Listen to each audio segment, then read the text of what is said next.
ఎంత సూక్ష్మంగా ఉంటుంది, కర్మఫలం ఎలా అనుభవించాల్సి వస్తుందంటే కుంతి ఉదాహరణ. కుంతి స్వయంగా వెళ్ళి ఏ మొహం పెట్టుకుని వెళ్ళిందో తెలియదండి. దయా దాక్షిణ్యం లేకుండా తనకి వివాహం కాదేమో, రాజరికంలో బయటపడిపోతుందేమో, 10 మందిలో అల్లరైపోతానేమో అని పుట్టిన బిడ్డని, ఇంకా కళ్ళు తెరవని బిడ్డని పాలు కావాలమ్మా అని అడగడం కూడా చేతకాని బిడ్డను నీటిపాలు చేసింది ఈ తల్లి.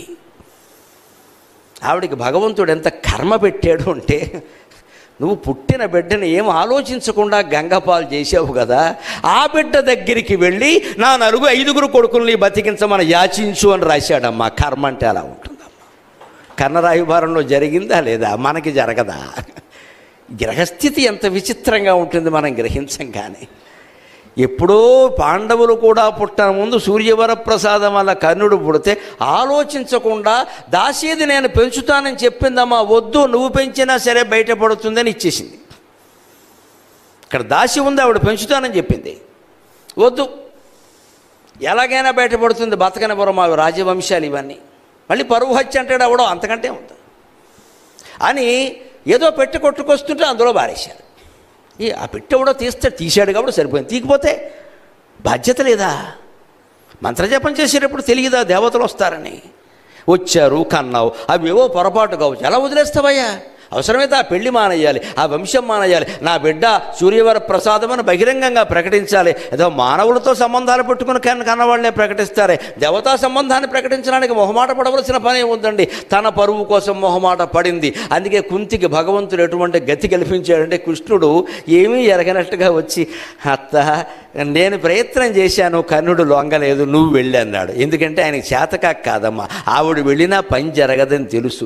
ఈ కర్మ ఈవిడ అనుభవించాల్సిందే, తప్పదు. కర్ణుడు ఏం నేరం చేశాడని వదిలేస్తారండి పుట్టిన బిడ్డని? పెద్దయ్యాక దుర్యోధనుడితో స్నేహం చేశాక ఆయన దుర్యోధనుడిని సమర్థించడం తప్పు కావచ్చు, వస్త్రాపహరణం జరుగుతుంటే వ్యభిచారి అయిన ద్రౌపదిని నిందించవచ్చు, అవన్నీ తప్పులే కావచ్చు. కానీ పుట్టిన పసిబిడ్డ ఏ నేరమూ చేయలేదే. పిల్లలు లేనివాళ్ళు లేరు అని చచ్చిపోతుంటే ఉన్నవాడిని సహజ కవచ కుండలాలతో పుట్టిన వాడిని బంగారు కొండ అంటామే. మన పిల్లాడు ఎంత దరిద్రంగా ఉన్నా బంగారు కొండ అంటామే. కర్ణుడు నిజంగా బంగారు కొండ అండి. బంగారపు కవచమా, బంగారపు కుండలాల అలాంటి బిడ్డను వదిలేస్తారా? లోకాన్ని ఎదిరించి అయినా పెంచుకోవాలి తప్ప. ఈరోజు భాషలో చెప్పాలంటే ఇష్టం వచ్చిన భోగాలు అనుభవించేటప్పుడు ఏ మాట లేదా, దాని ఫలితాన్ని మాత్రం మనం తోసిపారేస్తామా? భగవంతుడు ఊరుకుంటాడు. కుష్ఠుడే స్వయంగా కుంతి దగ్గరికి వెళ్ళి, అత్త ఎందుకు అడుగుతున్నాను ఆలోచించు, నువ్వు వెళ్ళు, నేను చెప్పాను. అయ్యా నువ్వు చెబితేనే విన్నవాడు, నేను చెబితే వింటాడా అంటే, లేదు, ఒక ప్రయత్నం చెయ్యి. ప్రయత్నం లోపం ఉండకూడదు, ప్రయత్నం ఫలించకపోతే మనం బాధపడకూడదు, ప్రయత్నమే చెయ్యకపోతే బాధపడాలి.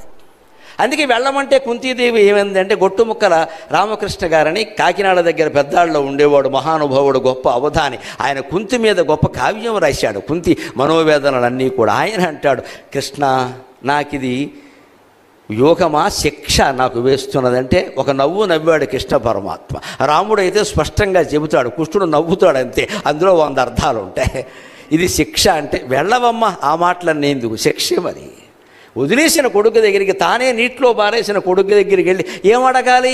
వాణ్ణి బతకమని కాదు, వాడు మన పక్షానికి రమ్మని కాదు, రానంటే కనీసం పాండవులను చంపనని వాగ్దానం చేయి. ఎంత స్వార్థం, ఎంత స్వార్థం! ఏ తల్లినా ఇలా ప్రవర్తించచ్చా? కనుడేం లోకుగా దొరికాడా? ఉన్న బిడ్డను నీటిలో పారేస్తావా? వాడేదో సొంతంగా ఎవరి దగ్గర చదువు నేర్చుకుని వాడేదో పరాక్రమం సంపాదించుకుంటే ఆ పరాక్రమం అంతా పాండవులను చంపడం కోసమే అన్నట్టుగా వాడు ప్రతిజ్ఞ చేస్తే, ఆ ప్రతిజ్ఞ కూడా తప్పి నీకు పుత్రదానం చేయమంటావా? ఏమి స్వార్థం అండి ఇది! దీన్ని కూడా తట్టుకున్నాడు కర్ణుడు. అందుకని కర్ణుడు దానవీర సూరకర్ణ, నేను నమస్కారం చేస్తానమ్మా. మహోదాత్త మహా ఉదారంగా ప్రవర్తించారండి చాలా విషయాల్లో. అసలైన ధర్మం చర్చ వచ్చినప్పుడు నేను ఎట్టి పరిస్థితుల్లో మంచో చెడ్డో ఏదైనా కానీ దుర్యోధనుడికి మాట ఇచ్చా, మాటకు కట్టుబడతానని చెప్పాడు. అందుకు మనం కర్ణుడిని మెచ్చుకోవలసింది. తల్లి వచ్చినా లొంగలేదు. కానీ కుంతి కర్మ ఎలా వచ్చింది అంటే, వదిలేసిన బిడ్డ దగ్గరికి వెళ్ళి బతుకున్న బిడ్డలకి ప్రాణభిక్ష పెట్టమని అడిగింది. ఇక్కడ ఇంకో ధర్మ సూక్ష్మం రహస్యం చెప్పి నేను సెలవు తీసుకుంటా. కృష్ణుడెందుకు కర్ణుడి దగ్గరికి వెళ్ళాడు? కృష్ణుడు ఏం పాపం చేయలేదే, కర్ణుడిని బతిమాలాల్సిన అవసరం ఏం లేదే. పైగా అక్కడ చాలామందికి లోకంలో ఉన్న దురభిప్రాయం ఏమిటంటే కృష్ణుడు కర్ణుడికి బాగా ఆఫర్లు ఇచ్చాట. ఆఫర్లు ఇస్తాడు దేవుడు.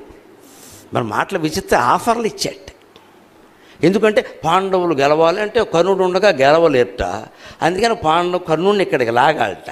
లాగి గెలిపి ఇన్ని ఆఫర్లు ఇచ్చి వ్యాపారాలు చేసుకునేవాడు దేవుడు అంటే ఒక్క చేత్తో ఆయన గెలిపించలేడా?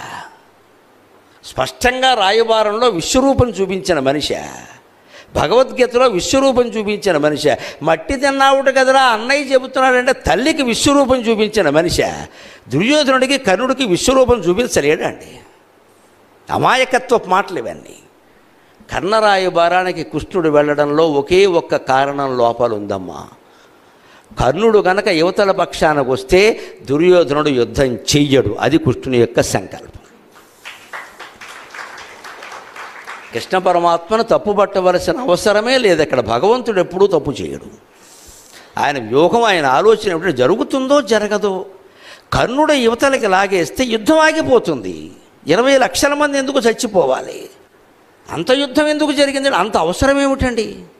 ఈ యుద్ధాన్ని ఆపడానికి పరమాత్మ చిత్తశుద్ధిగా ప్రయత్నం చేశాడు. శాంతి కాముకుడు ఎవరైనా ఉంటే శ్రీకృష్ణ పరమాత్మ మాత్రమే. అపార్థం చేసుకోకుండా దయచేసి. నోబెల్ శాంతి బహుమతి మొట్టమొదటి బహుమతి కృష్ణ పరమాత్మకి ఇవ్వాలి. ఆయన యుద్ధప్రియుడు అంటారు. పైగా వీళ్ళందరినీ చంపడం కోసం ఆయన అవతరించాడు. చంపడం కోసం భగవంతుడు పుట్టడం పెట్టండి, అర్థం లేని మాట. ధర్మాన్ని రక్షించాలి, అధర్మాన్ని శిక్షించాలంటే యుద్ధం తప్పదు కాబట్టి చేశాడు. కానీ మనుషులను చంపడం కోసం దేవుడు పుడతాడా? మనుషులను పుట్టించింది ఆయనే కదా, చంపుకుంటాడా? అదేం మాట? తెలియకుండా మాట్లాడాలి ఇవన్నీ. మూల గ్రంథం చదివితే కృష్ణ పరమాత్మ హృదయం అర్థమై ఏడుస్తామమ్మా. నేను రోజు సంధ్యావందనం కంటే ఎక్కువగా కృష్ణ పరమాత్మ ఫోటో ఉంది, పద్యం ఎందుకు పాడతానంటే ఎంత ప్రేమికుడివి నిన్ను లోకమెంత అపార్థం చేసుకుందయ్యా. నా గొంతు బాగున్నంత వరకు నీ గురించి నేను ప్రకటిస్తానయ్యా అని చెప్పాను నేను. అలాంటి కృష్ణుడు యుద్ధం ఎందుకు చేయిస్తారండి? కర్ణుని ఇక్కడికి రాగడంలో ఆయన ఉద్దేశం ఏమిటంటే యుద్ధం ఆగిపోతుంది అనడానికి ప్రమాణం ఏమిటంటే కర్ణుడు చనిపోగానే ఆగిపోయింది నిజంగానే. 17వ రోజు యుద్ధంలో కర్ణుడు చనిపోగానే 18వ రోజు శల్యుడిని పిలిచి పట్టాభిషేకం ఎందుకు చేశాడో తెలుసా? అది అనవసరపు మాట. శల్యుడు గెలుస్తాడా? దాని గురించే ఒక మాట ఉంది. గతే భీష్మే గతే ద్రోణే గతే కుండలమండితే ఆశా బలవతీ రాజన్ శల్యో జేష్యతి పాండవాన్. భీష్ముడు చనిపోయాట, ద్రోణుడు చనిపోయాట, కర్ణుడు కూడా చనిపోయాట, శల్యుడు గెలుస్తాట. దుర్యోధనుడు ఆలోచనకి ఏమైనా అర్థం ఉందా? పైగా ఈ శల్యుడు ఎవరు? వాళ్ళ మీద గెలవడం ఏంటండి? అర్థం లేని మాట. ఒకసారి చూడండి, రాజకీయ పార్టీలు వాళ్ళు చాలా తెలివిగా ప్రవర్తిస్తారు. ఎవడైనా ఓడిపోవాలని అనుకుంటే వాళ్ళ పార్టీ తరఫున బలహీనుడిని పెడతారు. అక్కడ ఎవరన్నా పలానా ఎక్స్ పార్టీ వాడు గెలవాలి, మనవాడు ఓడిపోవాలంటే బలహీనమైన వాడు పెడతారు. నన్ను ఎందుకంటే ఎక్కడ పెట్టారు? ఆయన సింహం లాంటి వాడు, ఆయన మీద నేను గెలుస్తానంటే ఏమంటారు? నువ్వైతేనే అంటారు. ఏం లేదు, ఓడిపోవాలని వీళ్ళ ఉద్దేశం. ఇక్కడ వీడు పోవాలి, వీడు పార్టీలో వీడు గెలిస్తే ప్రమాదం. రాజకీయాలు అర్థమైతే మొత్తం ప్రవచనాలన్నీ అర్థమవుతాయి. భారతం కూడా బాగా అర్థం. అందుకే పేపర్ రోజు చదువుతా, పొద్దున్న గంట సేపు చదువుతా. ఈ కుళ్ళంతా తెలుసుకోవాలి విషయం, అప్పుడు ఇది ఇందులో పెట్టాలి. లేకపోతే లోకం అర్థం కాదు. ఇక్కడ మొత్తం ప్రపంచం అంతా మనకి ఇచ్చేస్తున్నారు. ఇక్కడ చాలు 10 రూపాయలు, 7 రూపాయలు ఇంత చేస్తే సప్తద్వీపాలు వచ్చేస్తాయి అందులో. అవన్నీ చదివితే మొత్తం అర్థమైపోయింది ప్రపంచం అంతా. ఇంకా వేరే చూడాల్సిన పని, రూమ్లోకి కదలాల్సిన పని లేదు ఇక్కడ. ఇంకొక మాట చెబుతా. ఈ ఆఫర్లు ఇచ్చాడు అసలు. ఎక్కడ మూల భారతంలో మీరు వ్యాస భారతం చదవండి, నీకు పట్టాభిషేకం జరుగుతుందన్నాడు. ఎందుకంటే అన్నగారు కదండి, ధర్మరాజు ఒప్పుకుంటాడు. అందరికంటే ముందు పుట్టాడు కదా. ఈయన సూర్యవరప్రసాదం అయితే వాళ్ళు దేవతల వరప్రసాదమే కదా. అందుకని ఒప్పుకుంటాడు, అనుమానం వెళ్ళ. ధర్మరాజును శంకించక్కల. అంచేది నీకు పట్టాభిషేకం చేయిస్తా. అర్జునుడు నీకు గుర్రాలు తోలుతాడు, అభిమన్యుడు నీ పక్కనే ఉంటాడు, భీముడు నీకు వింజామర వేస్తాడు, ఇవన్నీ చేయిస్తాడు. పొరపాటును కూడా కర్ణరాయబారంలో శ్రీకృష్ణ పరమాత్మ ద్రౌపది నిన్ను చేసుకుంటుందనే మాట మాట్లాడలేదండి. ఇది పచ్చి అబద్ధం. మీరు మూల భారతం చూసుకుంటూ తెలుస్తుంది. పొరపాటును కూడా మాట్లాడలా. అక్కడ ఆయన అన్న మాట ఏమిటంటే రాజన్యారాజ కన్యాశ్చాప్యానయంత్యభిషేచనం షష్ఠే కాలే తదా త్వాం వై ద్రౌపద్యనుగమిష్యతి. ఇది మూల భారతంలో ఉన్న శ్లోకం. మల్లాది చంద్రశేఖర శాస్త్రి గారు మహానుభావుడు ఈ శ్లోకాన్ని బయటపెట్టి ద్రౌపది విషయంలో, కర్ణుని విషయంలో, కృష్ణుని విషయంలో ఉన్న అపార్థాన్ని తొలగించాడు. ఆ జగద్గురువుకి నమస్కారం. మహాపండితుడు, మహామేధావి. ఆయన తొలగించాడు. ఏముందో చదువుకోండి అన్నాడు. అక్కడ కృష్ణుడు ఏమన్నాడు అంటే కర్ణుడికి పౌరుషం కలిగేలా ఒక మాట మాట్లాడాడు. ఎందుకంటే కర్ణుడిని స్వయంవర సమయంలో ద్రౌపదీదేవి అవమానించింది. ఈవిడేం తక్కువది కదా, ఆవిడ పూర్తిగా మంచిది అనుకోకండి. పూర్తిగా మంచిది అయితే స్వర్గారోహణ పర్వంలో నరకానికి వెళ్ళదు. ఓ 2 రోజులు ఉంచారు ఆవిడ అక్కడ, 2 days రిమాండ్లో పెట్టారు. కొన్ని తప్పులు ఉన్నాయి. ఏమిటంటే స్వయంవరం అని ప్రకటించాక ఎవరు వరం చేస్తే, ఎవరు పందెంలో నెగ్గితే వాళ్ళని చేసుకోవాలో వద్దా, నీకు ఇష్టం లేకపోతే అక్కడ నిలబడకు. మీ నాన్న ప్రకటించాడు, నువ్వు అక్కడ నిలబడ్డా అంటే యూ షుడ్ ఒబే. సీత ఇష్టపడిందా లేదా? రాముడిని ముందే ఏం ప్రేమించలేదండి ఆవిడ. ఎవరు వీళ్ళు విరుస్తారో ఆవిడకి తెలియదండి. ద్రౌపది ఏం చేసిందంటే తండ్రి గారు అక్కడ మత్స్యయంత్రం అని ప్రకటిస్తే వేదిక మీద నిలబడింది. తండ్రి యుద్ధం నిలుచున్నది ద్రౌపది ముద్దుల పెండ్లి కూతురైన కరుణశ్రీ గారు రాసినట్టే నిలబడింది. కానీ దుర్యోధనుడు వచ్చాడు, కొట్టలేకపోయాడు, మాట్లాడలేదు. ఇంకెవరో వచ్చారు, కొట్టలేకపోయారు, శల్యుడు వచ్చాడు విచిత్రంగా. అదేం సంబంధము? ముసలాడికి దసరా పండగ. మామూలు వాళ్ళు రాలేదండి, పెద్ద పెద్ద వాళ్ళు, 80 ఏళ్ళ వాళ్ళు, 70 ఏళ్ళ వాళ్ళు, రిటైర్ అయిపోయి ఎక్స్టెన్షన్ సర్వీస్ మీద కొనసాగుతున్న వాళ్ళు అందరూ వచ్చారు ఇక్కడికి. అవన్నీ చూసింది ఆవిడేం అనలా. కర్ణుడు లేచాడు, మత్స్యయంత్ర భేదనం కోసం వచ్చాడు. ఆశ్చర్యకరంగా, నువ్వు చేసినా సరే నేను నిన్ను పెళ్లి చేసుకోనేదండి. నన్ను మన్నింతుడుగాక కులాన్నే అవమానించిందండి. ద్రౌపది మరీ మంచిది ఏం కాదండి, కొంతవరకు మంచిది అంతే. ఆవిడ అహంకారాలు ఆవిడకున్నాయి. నువ్వు సూత కులంలో పుట్టావు కాబట్టి నువ్వు చేసినా నేను చేసుకోను. ఈ హక్కు ఈవిడికి ఎవరికి ఇచ్చారండి? నువ్వు ఎందుకు నిలబడ్డావు అక్కడ? పందెం అంటే పందెమే, మళ్ళీ ఇక్కడ షరతులు పెడతావేటి? మంటెత్తిపోదా కర్ణుడికి. నా కులాన్ని బట్టి నేను పౌరుషం ఉన్నా సరే, పరాక్రమం ఉన్నా సరే నన్ను చేసుకోరా? ఇంత అవమానమా? ఆ కులంలో పుట్టిన నా తప్ప? ఇవాళ కులాల పేరు మీద అవమానం జరుగుతుంటే వాళ్ళు బలహీన వర్గాల వాళ్ళు ఏ బాధపడుతున్నారో ఆ బాధని కర్ణుడు పాత్ర రూపంలో భారతం వ్యక్తం చేసింది. భారతీయ సంస్కృతికి నమస్కారం. ఎవ్వరికి అవమానం, ఎవరి బాధ అయినా మనం అర్థం చేసుకోవాల్సింది. కులం పేరు మీద ఎలా తిడతామమ్మా? వాడు గుణం పేరు మీద అనండి, నువ్వు అబద్ధాలు ఆడుతున్నావు అనండి, నువ్వు మోసకారివి అనండి, ఫలానా కులంలో పుట్టావని ఎలా తిడతావు? వాడు ఏమైనా అప్లికేషన్ పెట్టుకుని పుట్టాడా? నాకు అర్థం కాదు. ఈ మాట నోటమ్మట రాకూడదని ఇవాళ సమాజంలో ఘర్షణలకు అదే కారణం. దానికి భారతం సమాధానం చెప్పింది. ఈ మాట ద్రౌపది అంది, అది కర్ణుడికి మనస్సులో ఉండిపోయింది. నేను ఎంత సమర్థత ఉన్నా సరే కులం పేరు మీద నన్ను అవమానిస్తారేంటి? ఆ అవమాన భారాన్ని పోగొట్టడానికి కృష్ణుడు ఏం వ్యూహం పన్నాడు అంటే, సంసారపక్షంగా సమస్యల్ని పరిష్కారం చేసే మహానుభావుడు కాబట్టి 16,000 మందితో చేసిన సంసారం అనుభవం ఉంది కాబట్టి ఏమన్నాడంటే, ఏ ద్రౌపది నిన్ను కులం పేరు మీద అవమానించిందో ఆ ద్రౌపది ఇతర రాజకన్యలతో పాటుగా నీ ఊరేగింపులో పాల్గొని నీకు హారతి ఇస్తుందయ్యా అని చెప్పాడు. ఇది కృష్ణుడు అన్నమాట. రాజకన్యాశ్చాప్యానయన్ అభిషేచనం. మహారాజులు రాజకన్యలో కూడా నీకు అభిషేకం జరుగుతుంటే వెనకాల వస్తారు కదా, అభిషేకము నీళ్లు కలశాలు పట్టుకుంటారు కదా, స్వాగతం చెబుతారు కదా. అప్పుడేమిటి? షష్ఠే కాలే తదాత్వం వై. ఈ విషయంలో తిక్కన గారు కూడా పొరపాటు పడ్డారు, నన్ను మన్నించండి. అంచితముగా నిన్ను బంధు నారువురి వరుస నన్ను పద్యం రాసేశాడు ఆయన. పంచాల రాజపుత్రియు అంచితముగా నిన్ను బంధు నారువురి వరుసను పొరపాటు పడ్డానికి కారణం ఏమిటంటే, షష్ఠే కాలే తదాత్వాం వై అన్నాడు. అంటే 6వ వాడుగా నిన్ను వరిస్తుంది అనుకుని తిరుపతి వెంకట కవులు సహా తిక్కన గారు సహా పొరపాటు పడ్డారు. మహానుభావులు పొరపాటు పడరని ఏం లేదు అక్కడ. ప్రమాదో ధీమతామపి అన్నారు. కాస్త సూక్ష్మంగా ఆలోచించకపోతే పొరపాటు పడతారమ్మా, దానికే ఉంది, పెద్ద విషయం కాదు అది. నేను ఖాండవ వనదహనం గురించి మాట్లాడుతూ అక్కడ తక్షకుడు తల్లి కొడుకు, తక్షకుడు ఆయన తల్లి ఉన్నారు, లేరు ఆ తక్షకుడు భార్య తక్షకుడు కొడుకు ఉన్నారు. అక్కడ మాట పొరపాటు ఎవరికైనా వస్తుంది, దానికి పోలీస్ కేసు పెట్టేస్తే అలాగా మాట పొరపాటు అంతకంటే. అలాగా తిక్కన గారు కూడా సరిగ్గా చూడలేదు. షష్ఠే కాలే తదాత్వం అనగానే అన్ని ఆఫర్లు ఇచ్చాడు కదా, దాంతో పాటు ఇది అని ఉంటాడులే అని అంచితముగా నిన్ను పొందున 6 వరుసను అర్థానికి ఇంకా తిరుపతి వెంకట కవులు రెచ్చిపోయి వాళ్ళకి నాటకం కావాలి కదా.